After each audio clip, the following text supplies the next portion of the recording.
Hello and welcome to the 15th edition of Half Hour, a podcast starring me, John Paul Legitimacy, as your host. In today's episode, I will discuss Russia with Stephan Oblochkov. Oblochkov. It's hard, man. Thank you for coming on the show. I appreciate Thank you. it. But I know I have a last name that's Nobody can say it, so it's Yeah. very okay. So just starting off, what do you do here in Prague? Like you're studying, right? Yeah, right. I came here from 2014. Mhm. We traveled here with my parents because I got a job offer. I'm originally from Moscow, and I came here just to try it out, and now I'm here for quite a while.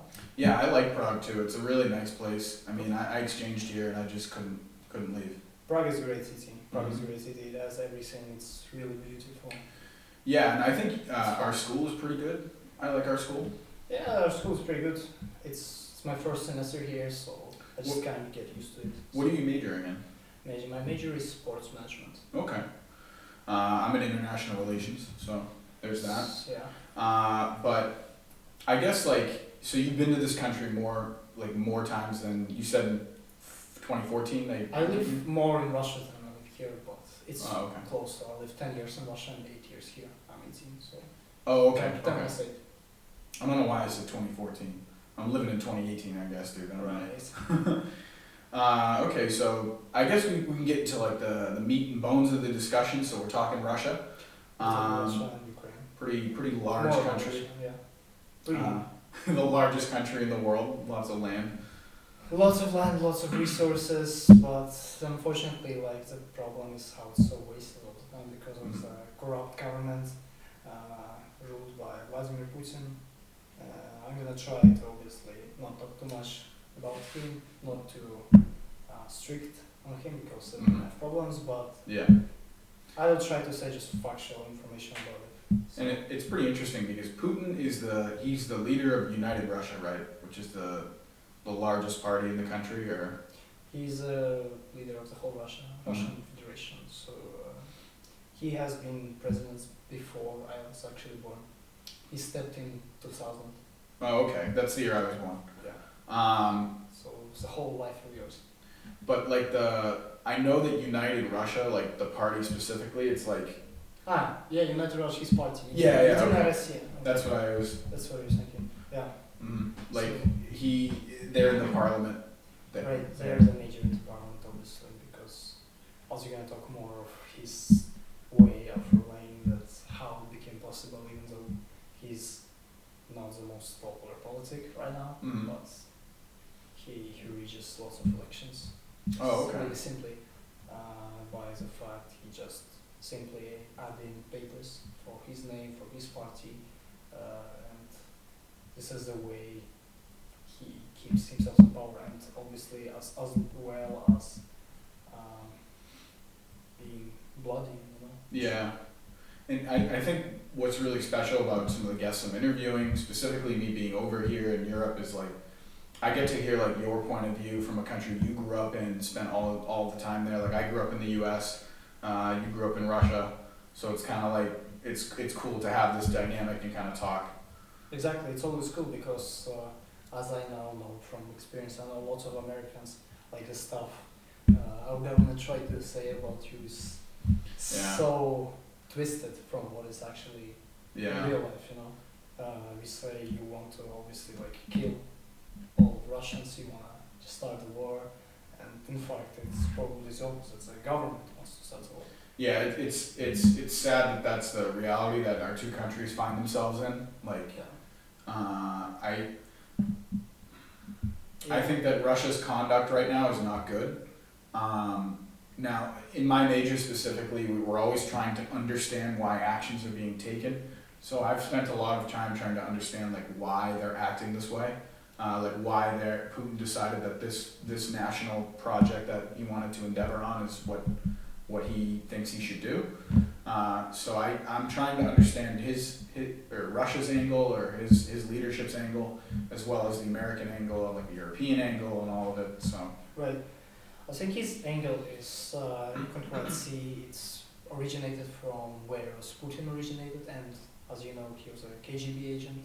So you can see his leadership style was set back in the times where he just thinks that you can do anything with power, and you just have to have a strong hand which is able to go everywhere, say to everybody what they want to do, and whenever somebody disagrees, he wouldn't like it, and he would go against you. So he just doesn't give a chance to alternative views and alternative ideas for him. So as you can see, the war has not just came like this.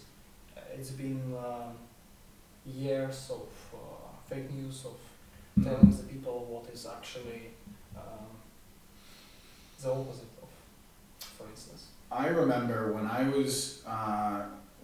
remember when Crimea was occupied. Yeah. I remember that. I remember riding the bus to school. One of my childhood friends, like sat with him that day on the bus. We kind of grew apart. I mean, we still speak to each other, obviously. Like nothing really bad happened between us, but like he went one way, I went another. Like we went to different high schools. He went into the military. He really stand-up guy. He lived just down the road from me. But I remember specifically him and I were sitting on the bus, and I had my phone and I was reading the article and talking with him about it. And I'm like, I can't believe the borders just changed, like unilaterally. Because the same hasn't been like since World War II, basically. Yeah. It's a change of like because people already know that the way the world is already structured. It's not like pretty ethical now to kind of change it. It's the civilization grew from it, and some people unfortunately don't understand it. I always notice that there's this kind of unspoken rule that the United States usually adheres to. It's that they don't ever want to change the lines on the ground. Like, Russia's doing the exact opposite. I mean, their invasion of Georgia and the Abkhazia and South Ossetia and Crimea, and now with the 4 territories, like, correct me if I'm wrong, it's Lugansk, Donetsk, Zaporizhia, and Kherson. Like those 4 states were admitted to Russia, and it's just interesting to see how Russia's taking one narrative going this way with it, whereas the U.S. typically is always like, these are the lines on the ground, we don't want to change these lines. It's a way of asserting kind of power in both directions. I mean, it was needed movement because since Russia took Kherson, Nikolaev, Zaporozhye, DNR, and LNR, they have basically tried to switch the war as a nation's war, because by this movement they basically call this land ours, and they can make mobilization happen, because otherwise it's impossible. You can't have mobilization when you're fighting on someone else's land. But if you call it Russia, for example, even if nobody else agrees, because the government's view, it is our land now. And now you can draft. Now he can basically take anybody. So yeah. Now you can see immigrants, lots of men going anywhere, pretty much, like Belarus, Armenia, Azerbaijan, who can go to Europe, like pretty much anywhere where you can hide. Because, for example, my dad left. He left the same day. He just packed his stuff and left to Armenia. Oh, okay. He's still there. To try and get away from the mobilization. Yeah, however, now they kind of paused it, but as you know, it doesn't, like in the Putin's scenario, doesn't mean anything, because he said lots of things and did the opposite now. He said the war is not going to happen, the war happened. He said he's not going to make mobilization happened, and he paused it, so it doesn't mean he's not going to have a second wave or anything, like, so you never know. You have to be able to expect anything from him. Yeah, it seems like Putin wanted to kind of ease his country into this war, and in the sense of like Crimea, in the sense of the rebellions in eastern Ukraine, and then now the full-on war. I think that his intention was to get Russia involved in Ukraine so that they could benefit somehow. But I think it's clear that, I thought Ukraine was not going to fare very well in this conflict. I thought that, it was just going to be a special military operation. They go in and take out the capital, as he was describing it, but that's not what happened. They couldn't take out the leadership, so now we're in this kind of almost World War One-esque like slogfest. Well, obviously they expected to take it from 3 days to a week, but from huge West support, it's making it push longer and longer and longer. Obviously, if you wouldn't support Ukraine, this would happen because you get all these rockets sent to Ukraine, which can throw back the Russians. You get the most advanced military stuff. Obviously, without this, the war would end ages ago. However, the thing is, like, we still have Russia has the atomic weapons, which is the most terrifying thing, I think. Yeah, I would also agree with you there. Right. So I think it's really important to mention it because he still plays with his card, because he just leaves it for like a last thing to do because obviously he doesn't want to do it too much because probably it's not that effective, but it's a scary movement. He could potentially scare people, because yeah, and that would kind of maybe help or hurt his situation politically. I know that in the U.S. we have this saying. I'm sure you guys might have a saying like it in Russia or in most countries, but we always say, don't let a good crisis go to waste. Like, whenever there's a crisis, you want to, if you're a politician, you exploit it in the sense that you have, okay, the U.S. is funding this war in Ukraine for a number of different reasons. There's the moral aspect where it's like, okay, we're defending them from the invasion. There's the military aspect where our military industries are making money from this. And they don't talk about that, but the weapons we're selling to Ukraine are being built, produced, made by American industries. That way they can get some money, they can get some kickbacks.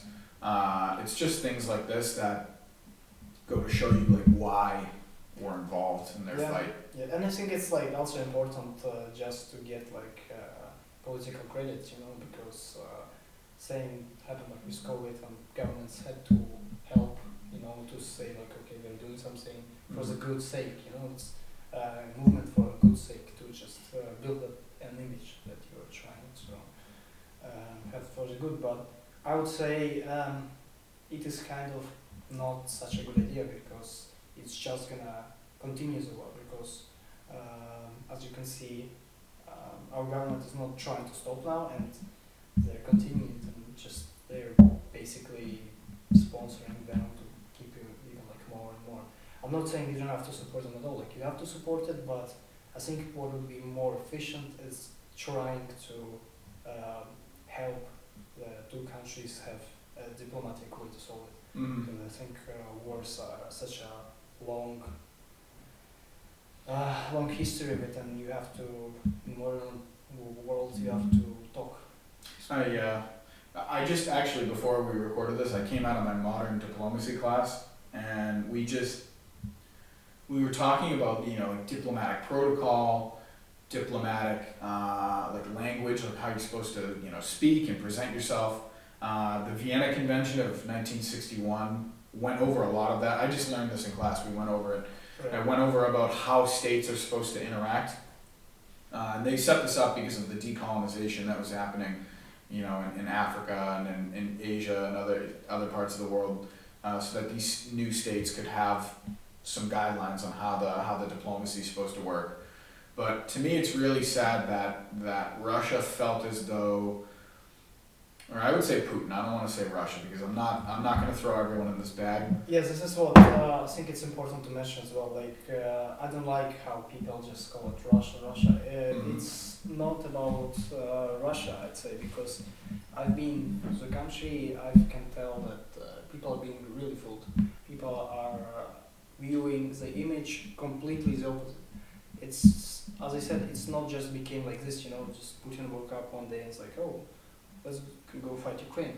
It's been for ages. They shut down all the independent media. They shut down like people who try to go against the opposition. They put them to prison, like Alexei Navalny. And it's been a long process. And you got news all over TV that how saying that if we wouldn't attack, they would attack. You know, Yeah. it's for our defense, and people are just generally tricked. And Hmm. I've been to Moscow this summer, so already when the war was like taking place. However, there weren't like mobilization, so it's like, still possible to kind of live there.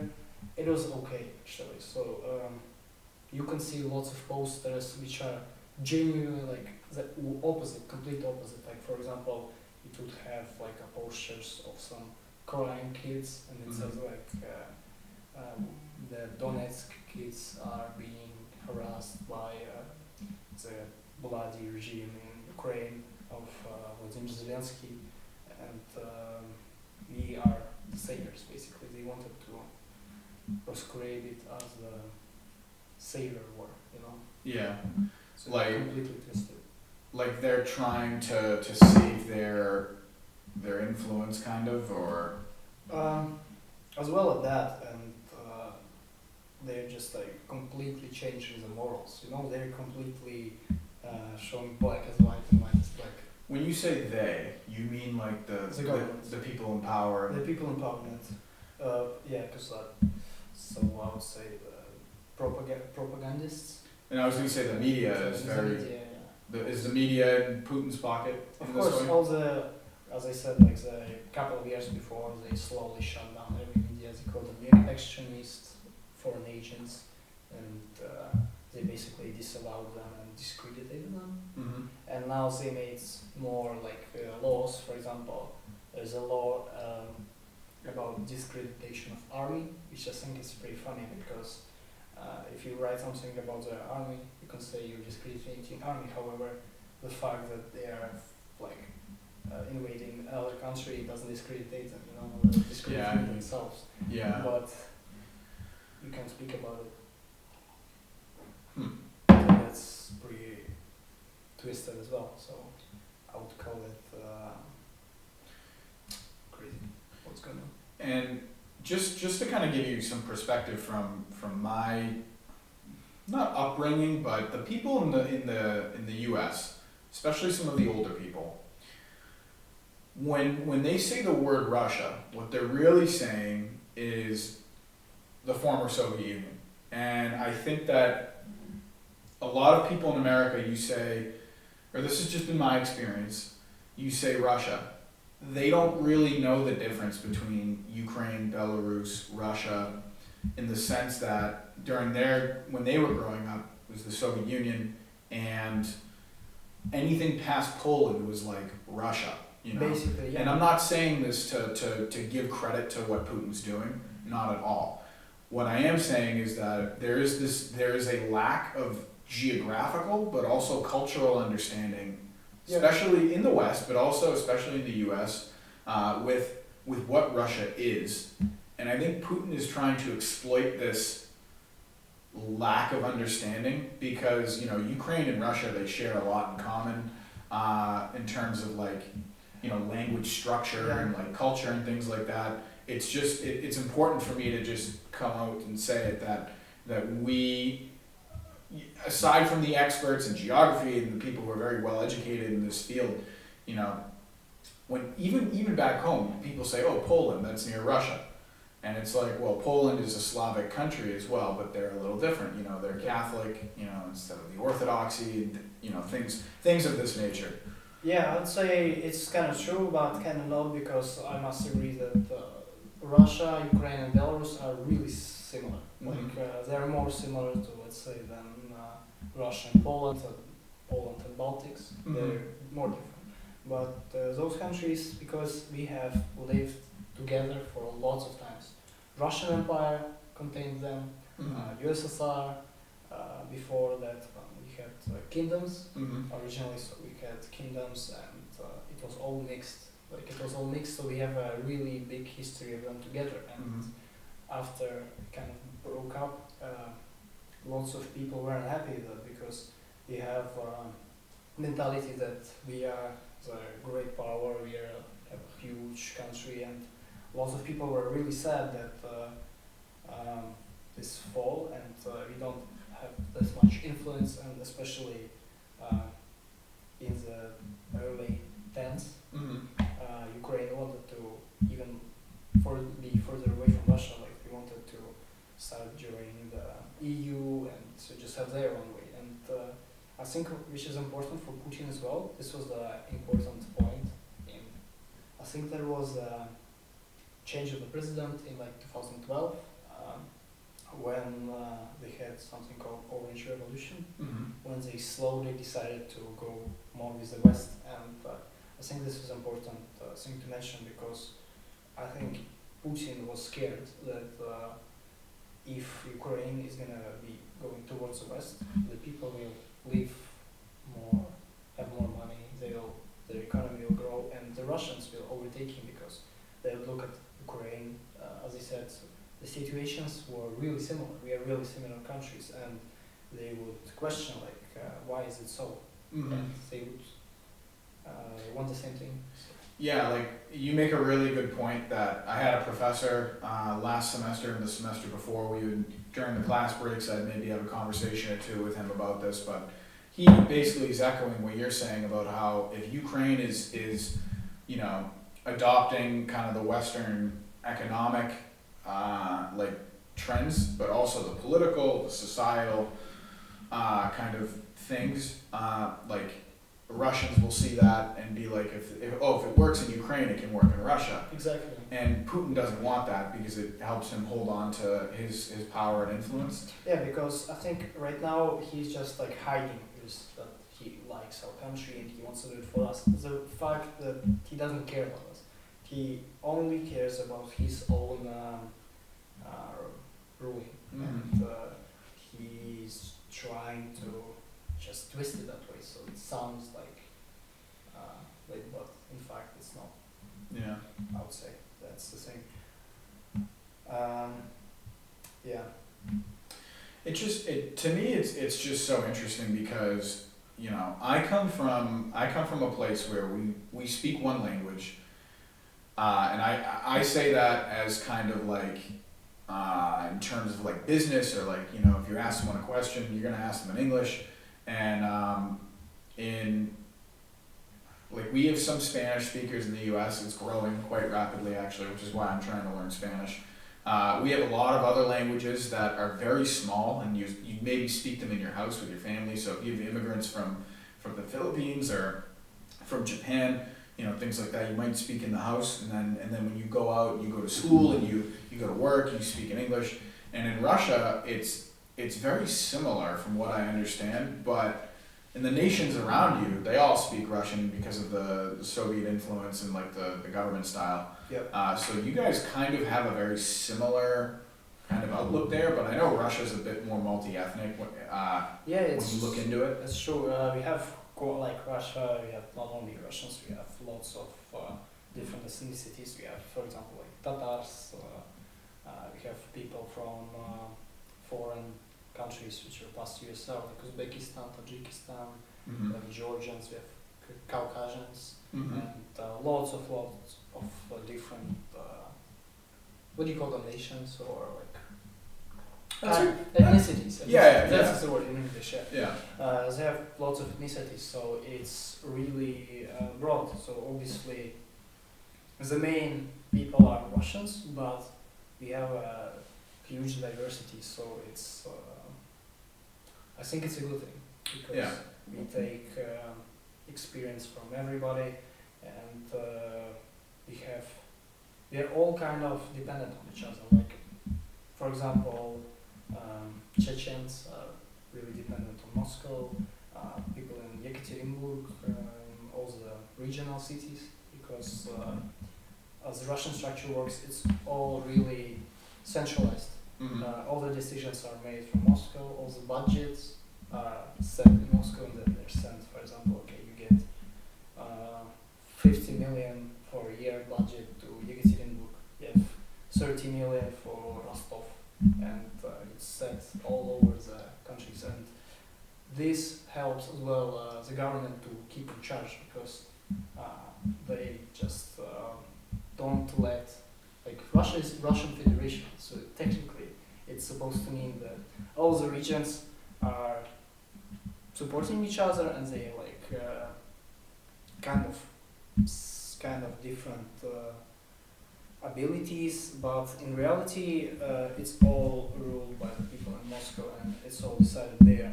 And you don't really have competition between Rostov Oblast and Krasnodar Oblast or Ekaterinburg or Samara or whatever. It's all set, it's all planned. It's still kind of partly communist stuff. Like you still have kind of how you have planned economy. It's not like that completely. It's much more better. But there is still some plans. What you have to do? What do you have to do? What do you have to do?